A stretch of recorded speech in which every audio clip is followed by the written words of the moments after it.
이제 2부 실천에 관련한 좀 이제 질문 드리겠습니다. 선생님께서 이제 2부의 이제 실천의 문제를 다루는 2부의 첫째 장 5장 제목이 이접적 종합, 신의 죽음 이후 무엇이 오는가. 이것을 이제 우리가 신의 죽음 이후에 혹은 기독교 밖에서 어떻게 살아갈 것인가 이렇게도 번역할 수 있을 것, 옮길 수 있을 것 같습니다.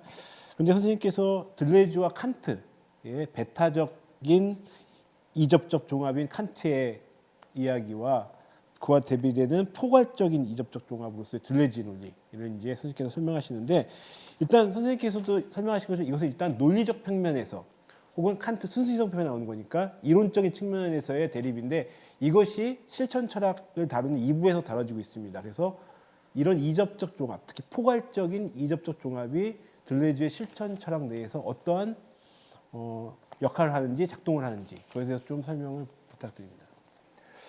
이접적 종합, 이제 그 이접적 종합이 되게 중요하면서도 조금 처음에는 이해하기 어려우실 수도 있는데요. 뭐 그런 거죠. 이렇게 우리 어떤 신의 존재, 서양 철학에서 신의 존재가 뭐냐라고 할 때 이제 어떤 뭐 종교적인 의미에서는 창조주이기도 하지만 진리의 보증자 이거든요. 신이라고 하는 존재가. 그러니까 예를 들면 우리가 홍상수 영화 보면 그런 장면들이 많이 나오던데, 이렇게 예를 들면 특히 이제 술자리에서 이렇게 어떤 같이 술을 마시고 남녀가 특히 어떤 행동을 했는데 둘이 전혀 기억이 다르잖아요. 그렇죠. 남자는 저 여자가 나를 유혹했다고 생각하고 여자는 저 남자가 나한테 그렇죠. 수작을 부렸다고 생각하는 뭐 이런 이제 이런 일들 벌어면, 홍상수 영화가 전형적으로 제가 뭐 홍상수 개인의 호불호를 떠나가지고 이제 그런 약간 이집적 종합의 장면들이 되게 많이 나오거든요. 근데 이제 이런 게 이집적 종합이에요. 그러니까 과연 그날 무슨 일이 있었던 것일까라고 할 때 A가 B를 유혹했나, B가 A를 유혹했나, 알 수 없는 상태에서 계속 왔다 갔다. 근데 우리가 어떤 진리라고 하는 거는 신이, 우리가 그 진리라는 건 이런 거죠. 우리가 모른다 하더라도 그거를, 우리가 지금 그걸 확정할 수 없다 하더라도 나중에 우리가 다 죽었을 때 신 앞에 갔을 때 신은 그거를 신이 갖고 있는 CCTV가 있어서, 야, 그날 녹화해놓은 거 가져와 봐. 그래서 틀어. 야, 네가 유혹했네. 너 마이너스 5점, 뭐 플러스 5점. 라고 신 앞에 가서 그게 확정된다는 거거든요. 그러니까 철학적 신은 뭐냐면 이 세계에서 벌어지고 있는 일들을 우리는 모른다 하더라도 최종적으로 확정해 줄 수 있는 어떤 그 재판장, 진리의 보증자라고 하는 관념이 있다라는 거죠. 근데 니체 이후에 신은 죽었다라고 선언한 니체 이후에 서양 철학은 어떤 상황에 처하게 된 거냐면 그런 최종적인 보증자가 사라지게 된 거예요. 그러면 아까 말한 그런 A냐 B냐라고 하는 상황에서 어떤 이제 제가 이제 식별 불가능성이라고 부르는 건데, 어떤 둘 중에 어떤 거라고 확정할 수 없는 어떤 상황들이 도래한다라는 거죠. 제가 뭐 이게 컵이다라고 하는 그런 정도의 문제가 아니고 뭐 그런 것까지 말씀드리는 건 아니고, 그러니까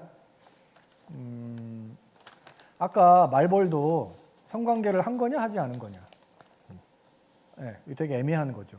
자기는 했다고 믿지만 밖에서 볼 때는 쟤는 뭐 하는 거야 도대체, 이렇게 말할 수 있는 거거든요. 그러니까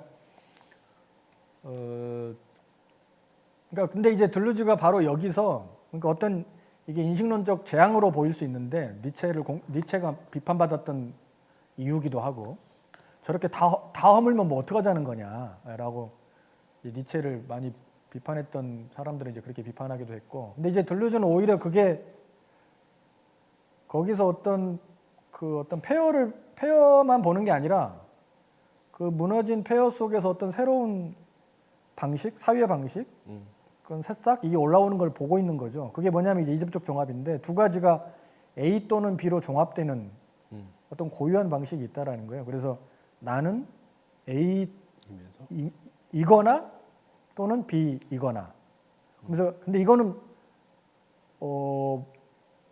이 양자를 오가는 어떤 그 왕복 운동 또는 그 사이에 있는 거리 또는 그 다리, 그 다리를 오가고 있는 그 상황을 지시하는 어떤 용어법이라는 거고, 이거는 어떤 인식론적인 뭐 어떤 무능력이 아니라 오히려 이 양자를 오가면서 훨씬 더 많은 아펙트 정동을 느끼게 되고 어떤 거기서 생성을 겪게 된다라는 거죠. 아까 우리가 말벌하고 나는꽃의 관계도 그렇고 예를 들면 뭐 이제 그래서 들루즈가 이 표현을 이제 분열증적이다라고 말하는 건데 분열증 환자들이 아주 쉬운 대답에도 이렇게 대답한다는 거예요. 당신은 남자예요, 여자예요? 이렇게 물어보면 나는 남자이기도 이거나 여자이기도 뭐 이렇게 말을 한다라는 거죠. 근데 그 이유가 이제 들루즈 분석에 따르면 우리는 남성, 여성을 되게 이분법적으로 느끼지만 이 분열증 환자들은 이 남성성, 여성성을 아주 어떤 그 다양한 분자들의 집합으로 보기 때문에 그 분자들이 나에게 어떤 점이 나에게도 있는데 라고 느끼기 때문에 딱히 어떻게 둘 중에 뭐라고 말하기도 어렵다라는 거예요. 이게 분열증 환자니까 그렇게 말하지 라고 말할 수 있지만 우리도 그렇게 말하는 경우가 있어요. 그러니까 예를 들면 뭐 당신은 성격이 내향적이에요, 외향적이에요? 이 질문 자체가 되게 무식한 질문이긴 하지만 그런 질문들 할 때가 있단 말이에요. 네. 그러면 이걸 뭐라고 말해요? 내향적일 때도 있는 거고 외향적일 때도 있는 거지.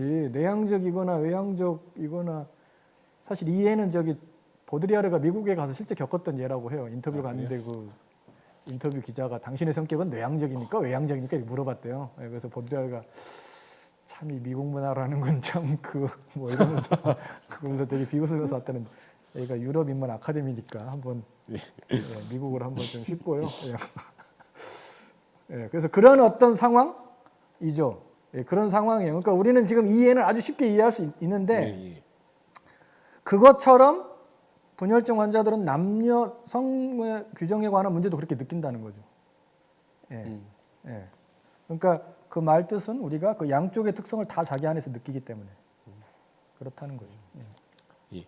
선생님께서 지금 설명하시면서 정동이라는 표현들을 지금도 사용하시고 전에 대담의 앞선 부분에서 사용하셨는데 책을 읽으면 정동이란 말, 아펙트를 이제 정동으로 번역하셨고 상당히 전체적인 전체에서 사용하시고 중요한 개념으로 다루시고 또 번역어를 그렇게 선택하실 때의 이유에 대해서도 길게 설명해 주셨던 걸 기억하고 있습니다. 이 정동 개념에 대해서 좀 설명을 부탁드리고요. 이거 엮어서 합쳐서 이미 설명하셨는데 많은 부분에서 이 동물대기 개념력 시험 아까 이미 답변하신 거에 포함될 수도 있는데 이 동물대기란 말이 또 들레즈의 개념 중에 유명하고 오해받기 쉬운 내가 어떻게 고양이가 돼? 이런 질문을 할 수 있으니까 그 정동 개념과 연관시켜서 이 대기, 동물대기, 한스코마의 말대기 이런 것들 설명해 주시면은 좀 좋겠습니다. 뭐 계속 지금 뭐 중요한 질문 답을 피해갈 수 없는 질문이 지금 계속 파도에 파도를 지금 계속 닥치고 있는데요. 그 원어로는 이제 아펙트라는 말이고 이걸 참 우리말로 번역하기가 난감한 개념인데 뭐 저도 여러 가지 번역을 선택하다가 최근에는 결국은 정동이라는 말이 어떤 정서와 운동을 다 담고 있어서 그 말이 결국은 그 번역어 뭐 저도 딱 100% 만족하는 건 아니지만 그 말이 그나마 들루즈의 의미를 전달하기는 낫겠다 이런 생각을 해서 지금 저도 그렇게 번역을 하고 있는데요. 뭐 그 개념의 원천은 그 개념을 만들어내는 그 레시피랄까 들루즈가 들어가는 요소들 뭐 이런 건 이제 제 책을 좀 봐주시면 좋겠고 뭐 크게 말씀드리면 스피노자 동물행동학 정신분석학 비판이 있고 그다음 마지막에 또 마지막에 가면 이제 뭐 베르그송과 현상학 미학까지 이제 뭐 그런 요소들을 다 한데 넣어서 칵테일을 만드는 이제 그런 개념이라고 할 수 있고 그래서 그 요소들을 다 알아야 되지만 또 그 어느 하나로는 환원돼서 설명되지 않는 이제 그런 개념이기도 해요. 그래서 그리고 이제 들루즈 사유 안에서도 이 개념이 좀 전체적으로 이해하기가 쉽지는 않은 거는 들루즈 안에서도 이게 뭐 예를 들면 사회 철학에서 쓰일 때와 예술 철학에서 쓰일 때 조금씩 내포가 달라지고 하기 때문에 그렇습니다. 그래서 뭐 아주 간단하게만 말씀드리면 뭐 어떤 감정 플러스 행동이라고 할 수 있죠. 그러니까 예를 들면 놀라서 도망간다라든가, 뭔가 이상해서 다시 한번 쳐다봤다라든가, 뭐 이런 이제 그런 것들이 붙어 있는 어떤 것들이기 때문에 이게 실천 철학에서는 되게 중요할 수 있죠. 그리고 이제